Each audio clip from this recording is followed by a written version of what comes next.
Que Dieu vous bénisse abondamment, bien-aimés. Je suis très béni de vous retrouver encore ce nouveau mois.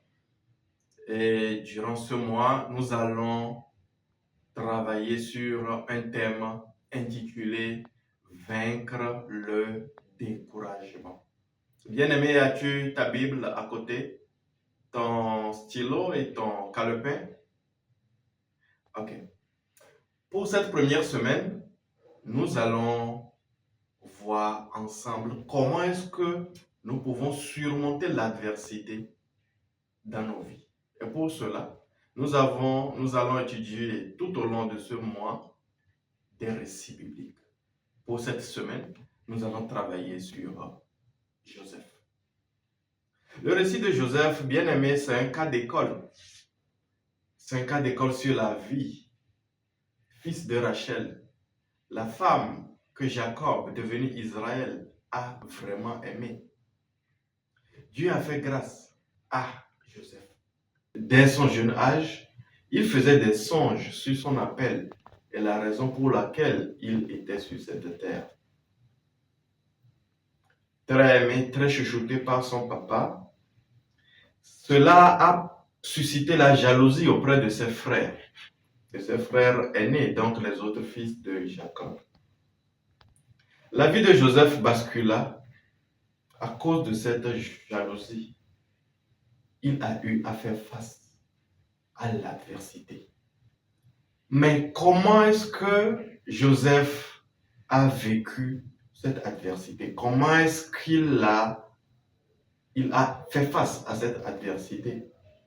Parce que cette adversité l'a conduit au fin fond d'une prison.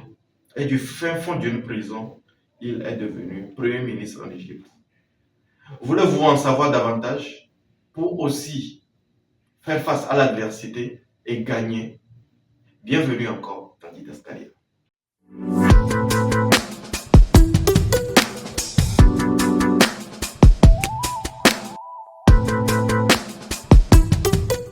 Joseph était très aimé par son papa Jacob, devenu Israël. Cela a suscité de la jalousie, comme je le disais tantôt, auprès de ses frères aînés. Et cette jalousie, étant nourrie de jour en jour, est devenue tout simplement de la méchanceté et a frôlé même le meurtre. Dans les premiers versets du livre de Genèse 37, Joseph eut deux songes qu'il a partagés avec sa famille. Ces songes prouvent clairement que Joseph avait un grand destin. Dieu l'a destiné à porter sa famille. Donc ses frères, bien que n'étant pas l'aîné, il était appelé à porter sa famille, y compris ses parents. Et c'était vraiment le comble de la jalousie auprès de ses frères qui n'arrivaient pas du tout à supporter cela. Alors, qu'est-ce que ses frères ont fomenté comme coup envers Joseph? Allons pour cela dans le livre de Genèse 37, à partir du verset 18, pour en savoir davantage. Verset 18. Ils le virent de loin, donc Joseph, et avant qu'il fût près d'eux, ils complotèrent de le faire mourir. Ils se dirent l'un à l'autre, voici le faiseur de songes qui arrive. Nous allons verset 26. Alors Judas dit à ses frères, que gagnerons-nous à tuer notre frère et à cacher son sang? Verset 27. Venez, vendons-le aux Ismaélites et ne mettons pas la main sur lui, car il est notre frère, notre chair. Et ses frères l'écoutèrent. Donc, bien aimé, selon la suite du récit, Joseph fut donc vendu aux marchands madianites qui le vendirent à leur tour en Égypte, et plus précisément à Potiphar. Potiphar étant un officier de l'armée, il était même le chef des gardes. Je rappelle que Potiphar était le chef des gardes de Pharaon, Pharaon qui dirigeait l'Égypte. Et à l'époque, l'Égypte était l'actuel États-Unis d'Amérique. Donc l'Égypte était la nation la plus puissante du monde.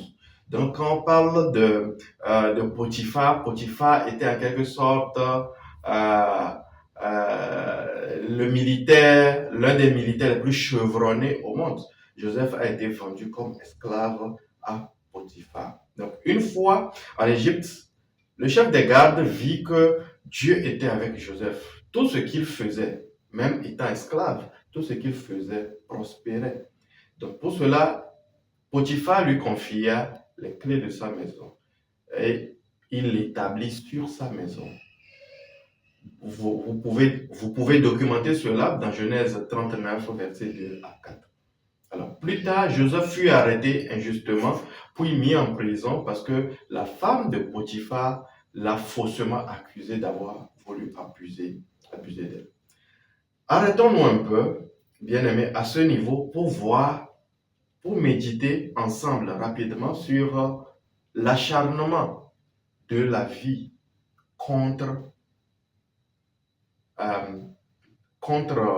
Joseph, vendu par ses frères de sang, à quelques sous, à des inconnus, envoyé loin de sa propre maison. Et à l'époque, il n'y avait même pas la technologie, il n'y avait rien, aucune source d'information pour que ses parents, son papa, qui l'aimait tant, puissent le retrouver. Il était vendu à l'autre bout du monde. Mais Joseph, à aucun moment dans le récit, on a parlé de Joseph qui est devenu mécontent et qui a commencé par poser des actes de folie ou encore commencer par poser des actes de mécontentement ou encore commencer par injurier Dieu. Aucune partie du récit ne parle de cela. Non seulement vendu par ses propres frères, Joseph, en tant qu'esclave, même étant esclave,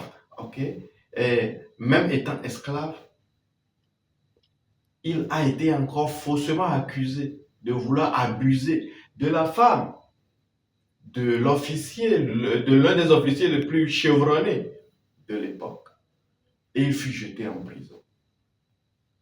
De enfant chouchou à la maison, avec des songes montrant très bien qu'il était appelé, que Dieu l'avait appelé à porter sa famille, Joseph était en train de vivre exactement le contraire de la prophétie. Vous arrive-t-il dans la vie, bien-aimé, d'essuyer des échecs cuisants, de vivre le parfait contraire des promesses de Dieu dans la vie? Tiens bon, bien-aimé, regardons ensemble comment Joseph a continué à prospérer parce qu'il a choisi de faire confiance en Dieu. Joseph, comme je le disais tout à l'heure, à aucun moment dans le récit, on ne montre Joseph maudire Dieu pour quoi que ce soit. Joseph a continué de faire confiance en Dieu, même dans l'adversité. C'est ça la clé qui permet de surmonter l'adversité. Et la conséquence de cette attitude mentale de confiance pleine en Dieu a fait que Dieu a continué d'être avec Joseph. Lisons pour cela Genèse 39, verset 20. Il prit Joseph et le mit dans la prison, dans le lieu où les prisonniers du roi étaient enfermés. Potiphar donc prit Joseph et l'a enfermé là où les prisonniers du roi étaient enfermés. Il fut là en prison. Verset 21. L'Éternel fut avec Joseph, même en prison. L'Éternel fut avec Joseph et il étendit sur lui sa bonté. Il le mit en faveur aux yeux du chef de la prison. Et le chef de la prison plaça sous sa surveillance tous les prisonniers qui étaient dans la prison. Et rien ne s'y faisait que par lui. Même dans la prison, on voyait toujours cette distinction, ce cachet surnaturel sur la vie de Joseph. Verset 23. Le chef de la prison ne prenait aucune connaissance de ce que Joseph avait en main, parce que l'Éternel était avec lui. Et l'Éternel donnait de la réussite à ce qu'il faisait. Voyez-vous, bien-aimés, lorsque nous choisissons intentionnellement de tenir ferme pour Dieu, il reste aussi fidèle envers nous. Jésus-Christ a bien dit que nous aurons des tribulations. Heureusement, et c'est la bonne nouvelle, qu'il ne s'est pas arrêté là. Il a dit, mais prenez garde, j'ai vaincu le monde. Il l'a dit au passé composé, oui, parce qu'il a déjà tout accompli sur la croix. Jésus-Christ nous a rassuré qu'il a déjà vaincu le monde. Même si, bien aimé, Christ n'était pas là à cette époque, Joseph avait gardé sa confiance ferme sur Dieu. Et Dieu aussi était avec lui et l'a aidé à surmonter ce défi. Donc, bien aimé, nous ne voulons pas laisser nos émotions prendre le dessus, mais nous voulons nous confier en Dieu. Nous voulons garder nos pensées focus sur Dieu, sur lui, alignées sur lui, pour savoir quoi faire dans ce défi.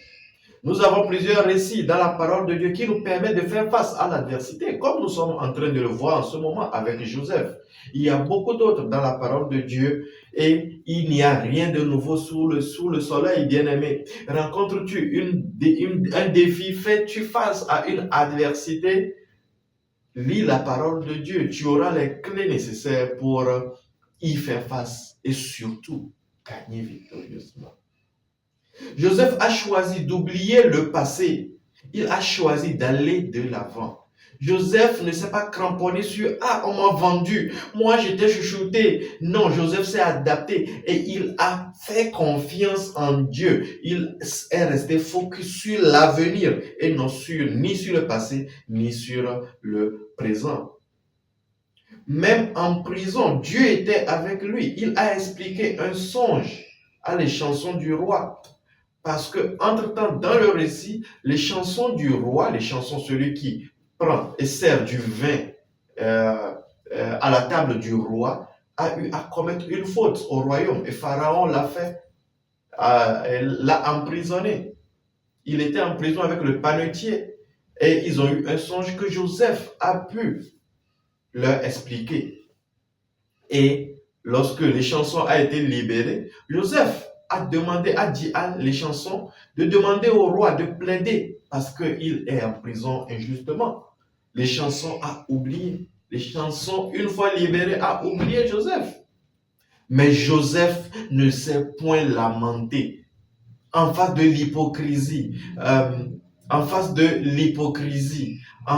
de la méchanceté, en face des accusations perverses, en face de l'égoïsme. Joseph est resté confiant en Dieu, attendant avec sérénité et espérance la délivrance de Dieu.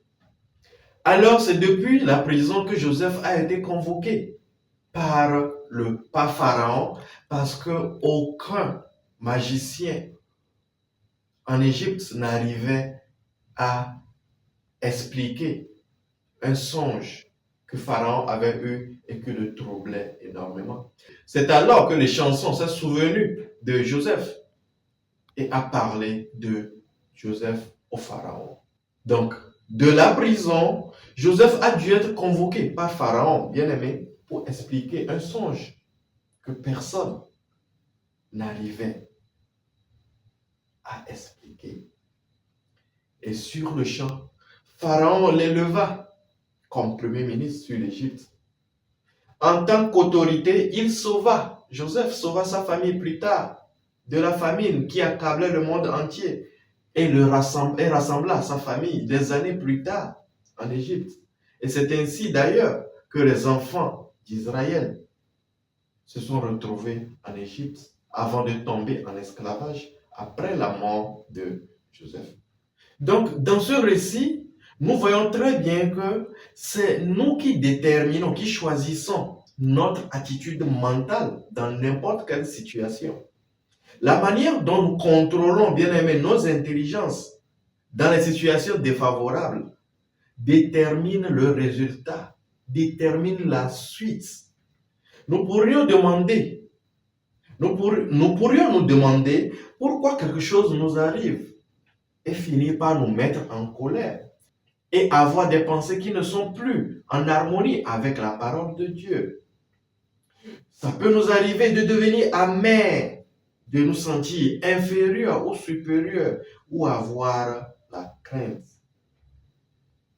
Mais bien aimés, nous pouvons choisir de faire comme Joseph.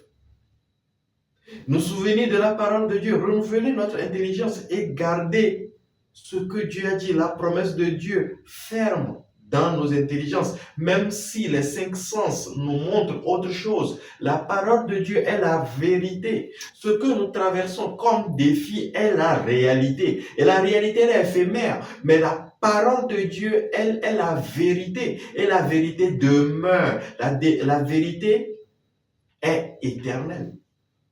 Nous pouvons donc nous inspirer de l'exemple de Joseph et ne pas laisser, ne pas céder à la colère, ni à l'amertume, ni au sentiment d'infériorité ou de supériorité, ou encore de crainte, de panique, prendre le contrôle de nos pensées.